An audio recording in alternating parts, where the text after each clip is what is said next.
Nandito po tayo ulit. Ikukwento natin story natin dito sa second time Philippine Loop natin. Sa lahat po ng mga sumusubaybay kay Sir Jay Katibak, ang Padjak All The Way, ito po yung pangalawang version ng natin, Philippine Loop story. I-share po natin sa inyo. Dito po sa travel natin, mas nagkaroon siya ng magandang kulay. Ito na yung pan ride. Morning, sir. Sila Sir Vic yung baka kasama natin sa Catanduanes. Kumbaga ito na yung collaboration namin. Pinag-uusapan na namin yung pagpunta ng Catanduanes. Cool na cool talaga. Saan galing yung paring call? Actually, ano lang to bunsod lang ito sa marami namin pinagpipilian ng pangalan na nag-umpisa kami. Mga anak nyo, sir? Saan kayo pupunta? Nakakatuwa itong dalawang bata. Hello! 17 pa! Ah!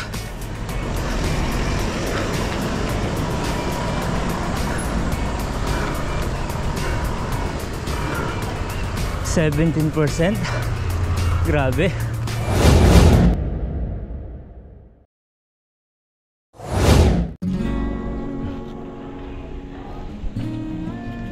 Yeah.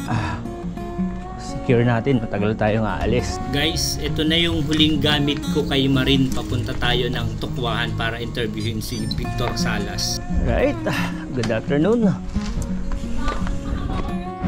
Ayan guys, papunta tayo ng Tukwahan.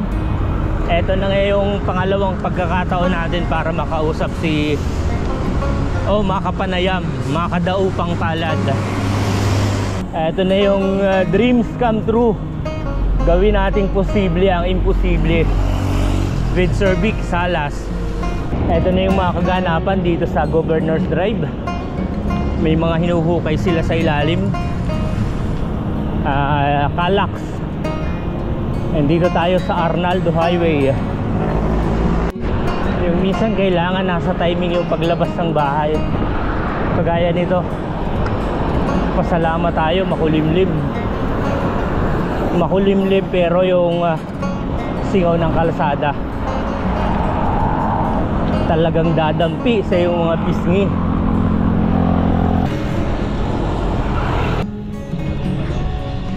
Welcome to Tukwahan.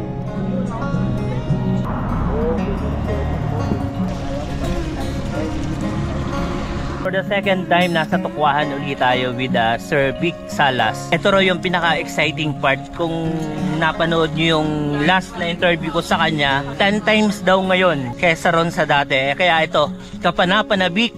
Isang magandang hapon po. Nandito po tayo ulit. Ikukwento natin story natin dito sa second time Philippine Loop natin. Sa lahat po ng mga sumusubaybay kay Sir Jay Katibak, ang Padjak All The Way, ito po yung pangalawang version ng natin, Philippine Loop story. I-share po natin sa inyo. Dito po sa travel natin, mas nagkaroon siya ng magandang kulay. Dahil yung Mindanao natin, meron po siyang mga workshop na ginawa. Sobrang kakaiba nito, kasi ang dumating dito sa workshop natin is hindi yung mga bata na ini-expect natin na yung out of school, hindi. Pinadala ng principal, yung teacher niya, para yung teacher ang magturo sa mga estudyante. Kala meron akong bayad, pero libre po sila. Nagulat sila. Yung mga ginawa mo rong workshop, ang akala nila may bayad. Kasi pagka ganun yung sinabi mo sa may registration, yung mga ganun, tapos para may bayad. Pero ito wala po. Ito yung sabi, papadyak ka, tapos ito libre. Walang bayad. Yung materials mo, saan galing? Sa Manila po. Ito po nabibili. Sa kakamuka ng bayad. Akala nila meron tayo. Pero ang nakatago dito sa likod ng workshop natin, galing sa kanya lahat yung sponsor natin. Meron siyang isinin na tayo. Kaya, tutuloy-tuloy siya. Yung binigay sa akin ni Vice Mayor, siya naman yung ginamit ko. Pagdating ko ng Zamboanga, Aurora, Zamboanga del Sur, Muslim lahat ng kumupok sa akin dito. Sabi niya, huwag pupunta ng Cotabato kasi delikado, di ba? Bawat city is may kanya-kanya siyang istorya. Ang Cotabato, sasabihin mo, dadaan ka dyan, nakakatakot, no? Sobrang ibang dimension niya. Kaya doon ako nag-stay. Nagluto lang ako ng mga ilang dishes doon sa pamilya para may i-add nila doon sa restaurant nila. Dito ko i-share yung recipe Gawin mong makulay yung bawat padyak mo. Gawin mo na mag-iwan ka ng marka. Marka doon sa mga lugar na napuntahan mo. Ito sa akin, hindi ko siya pinagmamalaki sa mga tao na mas mahusay ako. Ito yung napuntahan ko, hindi po ganun. Ang sa akin, mapapatunayan ko sa sarili ko na nagawa ko itong bagay na to sa kabila ng kawalan ko. Dinededicate ko yung travel ko sa biking communities dito sa Pilipinas. Isipin nyo kung lahat tayong mga bikers dito sa buong Pilipinas, meron tayong unity. Wala pong mahihirapan mag-Pilipino. Dito po, lumabas, pinakita natin kung ano lang yung antas ng buhay natin, pwede natin gawin. Kaya po ang title niya is Gawin Natin Posible ang Imposible. Yung isi-share ko itong travel ko is para sa atin. Yung padyakin mo ang sumbagay na alam mong makakatulong sa una, sa sarili mo. Pangalawa, sa komunidad na aalayan natin ito. Yung thank you sabihin ko sa Mindanao, yung thank you sabihin ko sa Visayas, hindi sapat po kasi ipinakita nila kung ano pa yung ibig sabihin na gawin natin posible ang imposible. Sila po yung example nito. Sila po yung nagpatunay na kaya ako na-survive, kaya ako naging successful dun sa part ng aking travel, yung workshop at saka cooking demo, is kayo po. Kayo po yung inspirasyon ko. Sa uling part po, hindi pa tapos yung norte ko. Abangan niyo po ako sa north part ko. Ganun din po yung tema ng travel natin, is magbigay tayo ng workshop at cooking demo sa mga lugar na po. Sana po meron tayong makuhang aral dito sa travel na to. Yung experience level niya is hindi siya ganun kataas. Kaya po, napakasarap i-share doon sa mga tao na gusto natin kagalawan. Thank you, Sir Vic. Grabe yung ulan. OMG, yari sapatos natin. Habang kausap natin si Victor Salas ng mga alas 8 ng gabi, biglang lumakas ang ulan. Ang pagpunta natin sa Antipolo is tinuloy ko na yon. Naiiwan, tumatakbo yun. Dumiretso na ako sa Antipolo para umabot tayo dun sa Padyak Kalikasan. Medyo madilim pa habang binabaybay natin ang C5 papunta ng Marcos Highway. Right, bagong ilog. Flyover. Marcos Highway na tayo.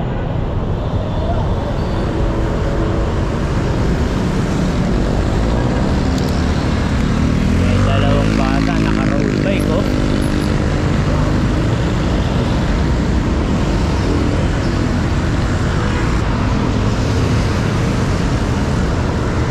Big ring. Morning po.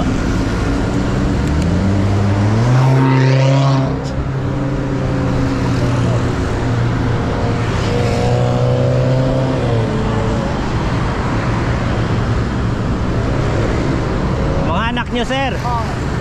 Saan kayo pupunta? Sa? Tanay? May nauna pang dalawa.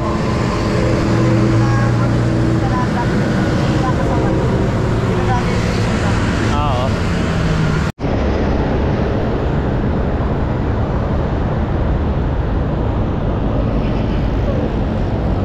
Nakakatuwa itong dalawang bata.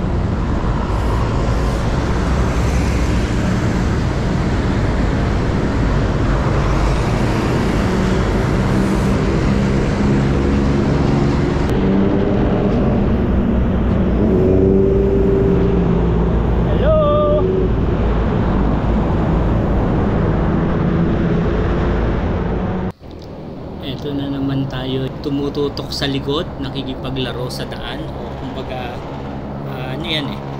katuwaan, hindi kayo nag-uusap, hindi nyo alam sa sarili nyo kung nagsusukatan kayo ng lakas. Basta gumagamit tayo ng kalsada and pakiramdaman dun sa mga nagbibisikleta. Wala namang masama kung tumigil ka na o mabante ka, overtake ka sa mga kasama mo o dun sa mga nakasabay mo sa kalsada. Para sa akin, nililibang ko yung sarili ko, and pagka may overtake, masaya rin ako noon na matcha-challenge ka eh. Hindi naman kayo nag-uusap para magkarera kayo, pero nandun yung instinct na may ilalakas ka pa o meron ka pang ibubugay is ilalabas mo.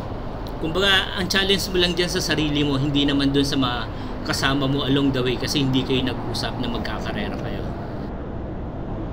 Minsan hindi mo rin may iwasan na pag overtake sa iyo, lilingunin ka eh. Then yun, pagka nagkatawanan na, okay na yun, pwede na. At dito sa Masinag, naghihintay si Kuya Edwin para magkasama kami sa Padjak Kalikasan Fun Ride.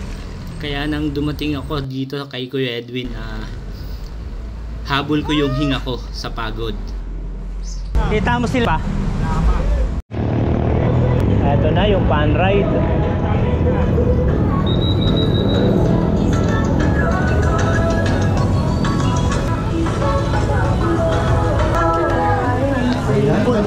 Morning, sir. Morning, sir. Ayun, no? Naka-video na. Isang karangalan. Paring call. The legend of long ride, Jay Katigbak. Ayun, no? Ito na si Charlie's Angel. At ito nga, kailangan natin muna magpa-register. Yari, o kulong.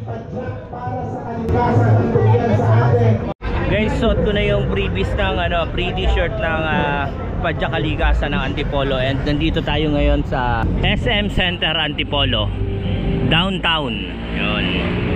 And nakasama natin si Kuya Edwin, ang lihitimong taga Antipolo. Sila Servic yung makakasama natin sa Catanduanes. Kumbaga ito na yung collaboration namin, pinag-uusapan na namin yung pagpunta ng Catanduanes. Cool na cool talaga. Saan galing yung paring call? Actually, ano lang to bunsod lang ito sa marami namin pinagpipilian ng pangalan na nag-umpisa kami. Oh. Pero kailan kayo nagsimula nga pala yung sa pag... Actually, nagsimula kami, time na ng pandemic. Kaming pamilya lang. May mga pamangkin ko, apo ko. So, ilang years, almost 1 year din kami lang. Hindi kami masyadong lumalayo, within Antipolo lang din kasi nga wala kami masyadong makakasama. Nakilala ko si paring Charlie at si paring Elmer. Ayun, nasama na ako sa mga long ride nila. Marami lang tayo napuntahan. Within Luzon, marami na rin. Ano pa yung mga nakaplanong ibang pupuntahan? Sa ngayon, yung Catanduanes pa lang, tapos yung Jinsan. Mayroong niluluto yung Samahan Masokista nga pala. Shout out! Samahan Masokista Bikers. Karamihan dyan membro, Batangas. Masokista. Lupa o Masokistas. Membro din kami dyan. Shout out sa inyo mga parin ko. Alam ko may ride kayo ngayon. May niluluto silang ride sa Baguio. Sa Timbak ba yun? Mount Timbak? Oo, yun yung mataas. Mas mataas pa yun sa Mount Atok eh. Oh, yun. Sa June. Hopefully makasama rin kami dyan mga parin ko. Isa yun pala sa nakalista sa amin na ilulong ride. Alright. Sana medyo magtagpo ang ating schedule niyan. At walang masyadong ibang schedule tayo maano. Umpisa pala ito na sama ng paring Katigbak, paring call. Sana magkasama pa ulit sa mga ride.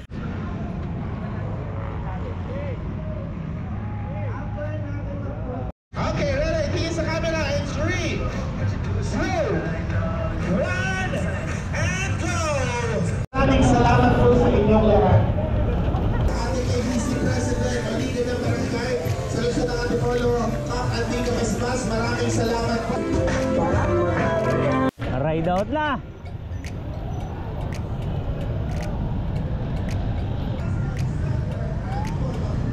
Si paring ko lang nag-invite sa atin papuntang Catanduanes. Kasama raw ng mga chill rider yata ng Legazpi eh. Ayun o. Bulusok na kami. Sir, isa pa yun. Thank you po. Sakto, inarawan. Ayun na ang araw oh. Dala sa amin sa lubog ito. Ayun na, bulusok na.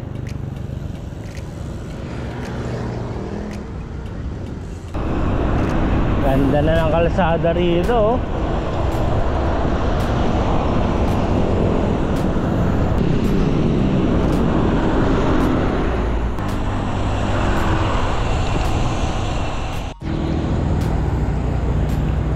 Food trip along the way. Sitio Inuman, tagay na. Naka 89.99. 90 kilometers tayo, guys.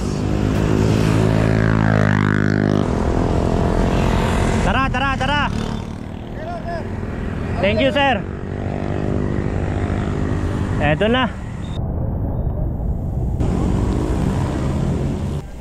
Touchdown. Dito na tayo. At syempre kasama po din natin ngayon Councilor Michael Leyva and also ang ating ABC President o leader ng barangay, walang iba Kap Anding Kabasbas. Kap? Kukuha tayo ng chicha. Thank you po. Sige po, kuha niya lang po kayo ng kutsara. Bulusok tayo ng buso-buso.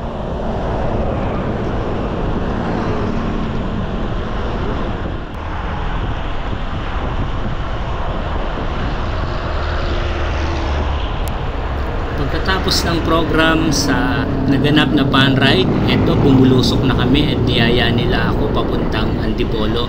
Etong dadaanan natin dito guys is ito pala yung budol. Yun. Isa sa mga budol ng Antipolo rito. Medyo matarik siya. Umaabot ng 17% gradient yung tarik.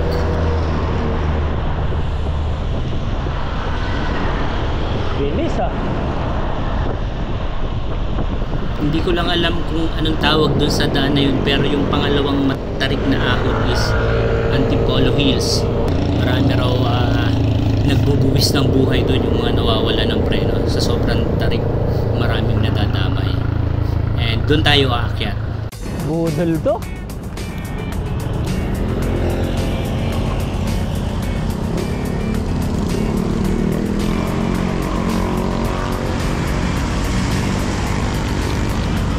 Yari, budol agad.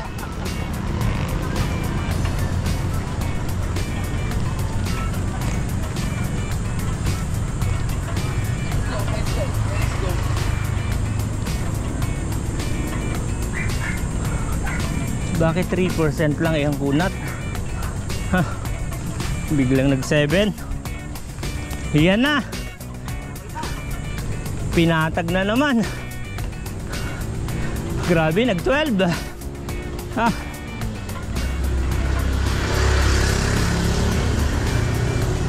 15.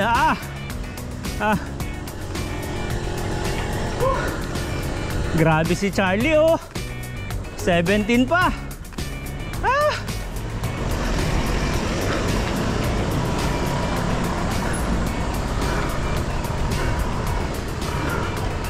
17%. Grabe.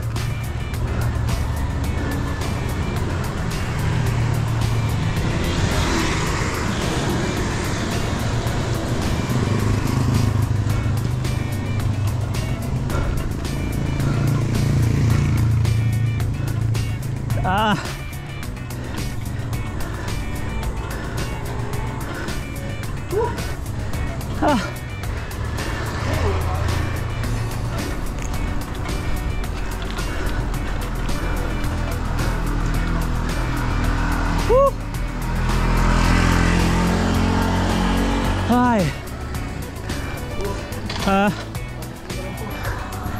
Grabe.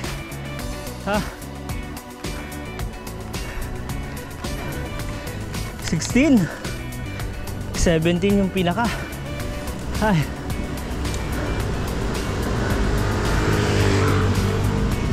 Ay. Budol ng Antipolo.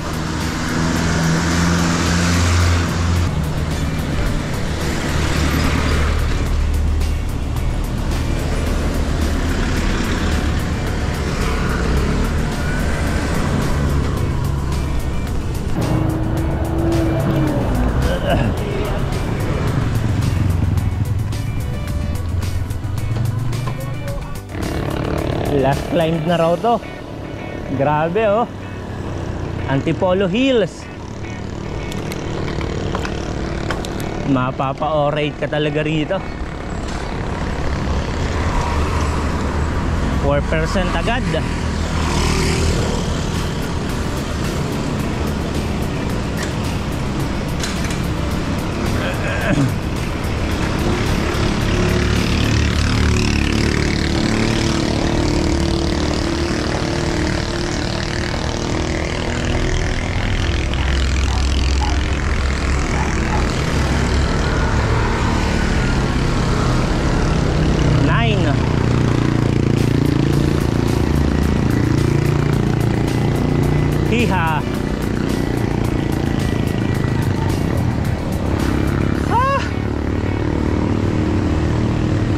11%.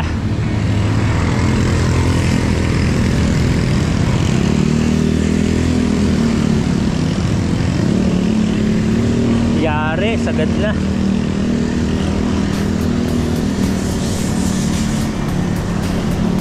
$12.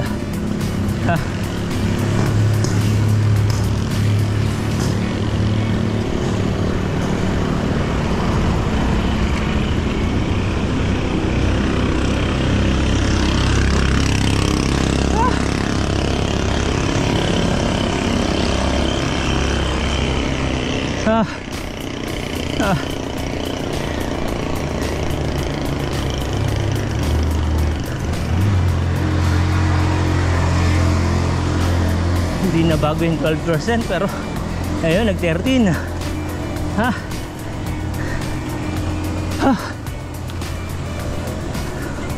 14. Hiha.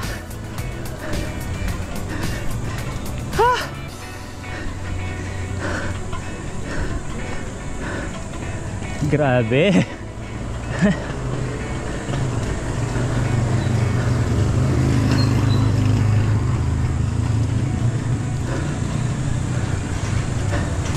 Nag-15.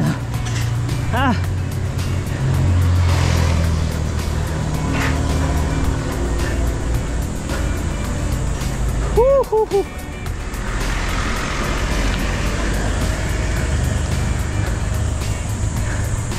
Grabe.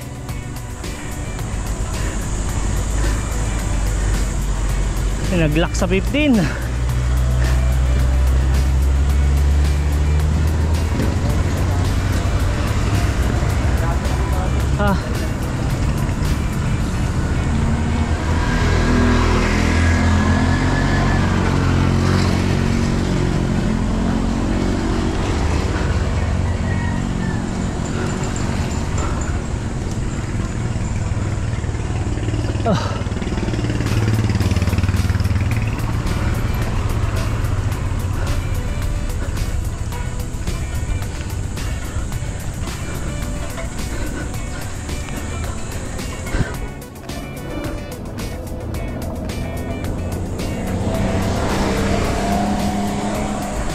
$12 na lang. Ay putik, haba pa pala.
$13.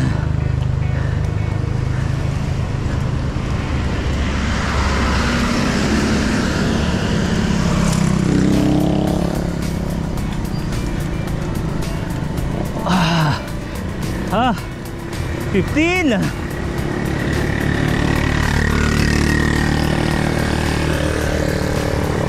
Oy, nag-16 pa.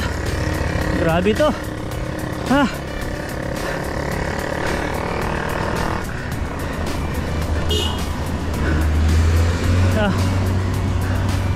Ayan, 16, nag-14. Ay, grabe.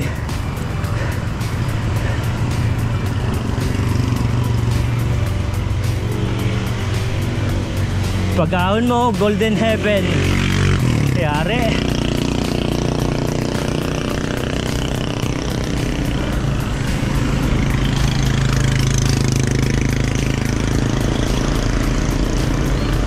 Hiha.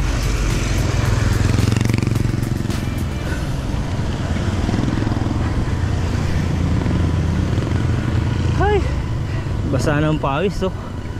Tak-tak. Alright. Kakaloka ang ahon. Simbahan tayo, ano? Doon tayo liliko, MLKS, dire-diretso na yun. Dito na pala kami lumabas sa Antipolo Church.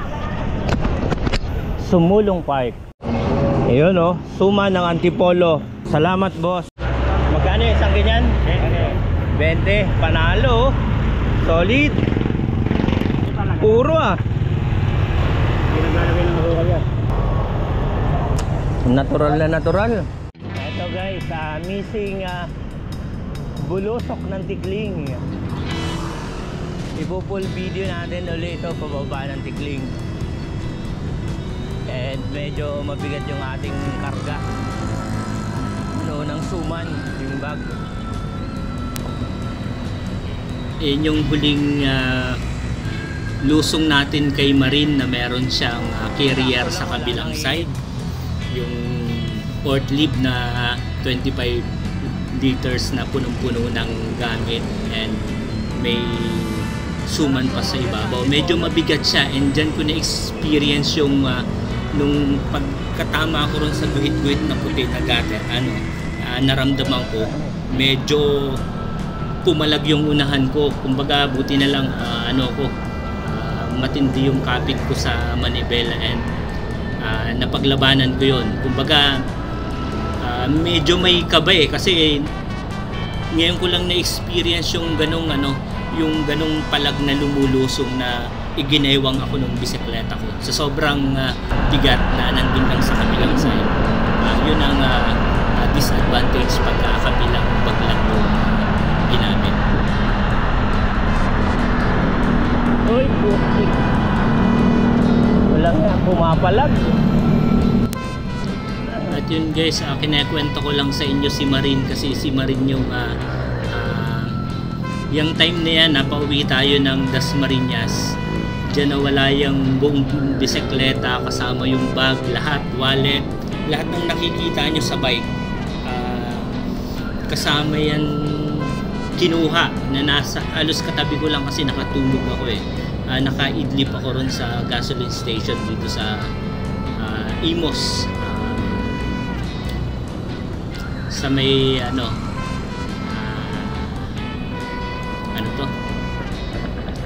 Anabu, sa Shell Anabu nakatulog ako, naidlip ako sa Shell Anabu and doon siya nawala, as in totally. Hanggang ngayon pumupunta ako sa police station para ipablatter o makita sa CCTV, pero wala pang update. Pero yun, ikikwento ko yun, is ibang kwento na buong kwento kasi ayaw kong mag update ng paputol-putol na parang walang nangyayari. Pero yun, ikikwento ko ng buo na nakaseparate kung paano nawala. And hanggang sa ngayon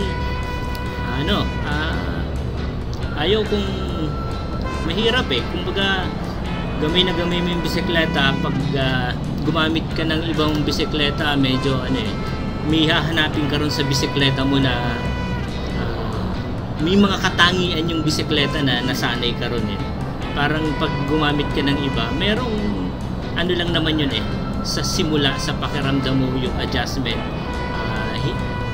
hindi para sa'yo. Yun na nga, pag yan kasi bisikleta ko, isa lang yung pang long ride and yan parati yung ginagamit ko.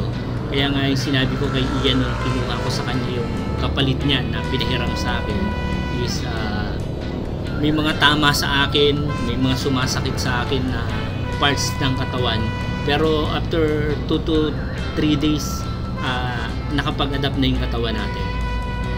Minsan kasi hindi naman kailangan bisikleta yung i-upgrade. Kumbaga tayo is mas tayo adjustable Pag nakasanayan na natin, nagamay na natin yung bisikleta, okay na tayo. Ayun guys, kinekwento ko rito and bumubulusok tayo. Na-miss ko yung lusong ng Tikling and yun na muntik pa tayong sumemplang o ang bibilis pa naman ang sasakyan. Pero yung experience ko na yun nga, malaki yung bag dun sa likod ko na hindi siya pantay. Isang bag lang yung dinala ko. Kaya yun yung nakita kong risk nung hindi pantay yung bagahe mo sa likod. Pero yun, pagka depende naman sa bilis eh. Yung mga 20, 25, 30 okay pa eh. Yung nagpo-40 yun medyo mabigat.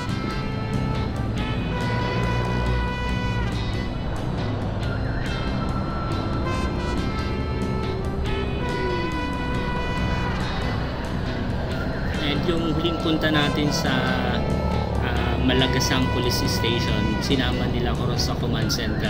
May nakita kami rin sa CCTV. Kumbaga hindi ko pwedeng ilabas yun. Tingnan lang namin kung sino yung kumuha. Nakita ko na sa bandang Malagasang sa may Daang Hari, kumanan. Pagkapakit ka ng Dasmariñas, kumanan siya ron. And sabi nung nasa command center and nung police, doon sa lugar na yun is madilim and ginagawa yung kalsada. Kumbaga, hindi nila alam pero tatanong din nila sa barangay kung may CCTV ron para makita o matrace. Yun yung sabi nila kasi sinamahan naman ako ni Sir Edelberto Reyes, si Staff Sergeant. Maraming salamat sir sa pag-assist nyo sa akin hanggang dun sa command center. Gagawin nila yung kanilang makakaya. Yung sabi nila na i-inform pa rin nila yung lugar na yun na dun pumunta yung kumuha ng bisikleta.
Guys, 7 minutes and 30 seconds bulusok ng Antipolo. Dito na tayo sa SM Taytay.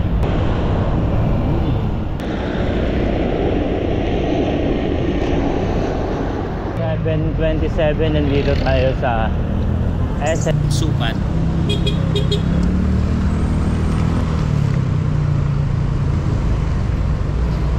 Kapoy, grabe na antok. Hirap paglabanan ng antok. Mga almost 30 kilometers pa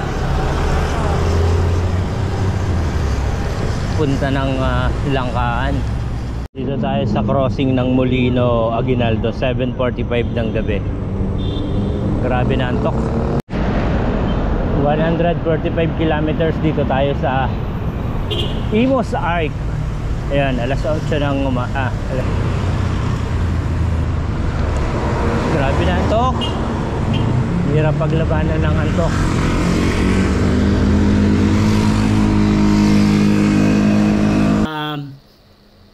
Dito na nag-end si Marin. Hanggang dun yung kuha kong video kasi sa unahan lang nung arko, yun na yung Anabu Imus. Comment lang kayo dito sa channel o i-message nyo ako na kung yun yung bisikleta natin, and ito yung huling picture niya na yun yung setup ng bisikleta. Yun sa bandang Malagasang, pagpakit ka ng Dasmariñas sa tulay ng Daang Hari, lumiko pa kanan and madilim yung yung daan pagkagabi. Yun lang yung palatandaan. And chinecheck ko pa rin naman yung minsan yung marketplace na baka may mag-post. Sana kung may makakita nung mga ID ko, soli sa akin. Lahat ng ID ko nandun. Yun na nga yung sinabi ko rin doon sa cashier at gasoline boy ng Shell. Baka may magsusol yung mga ID ko.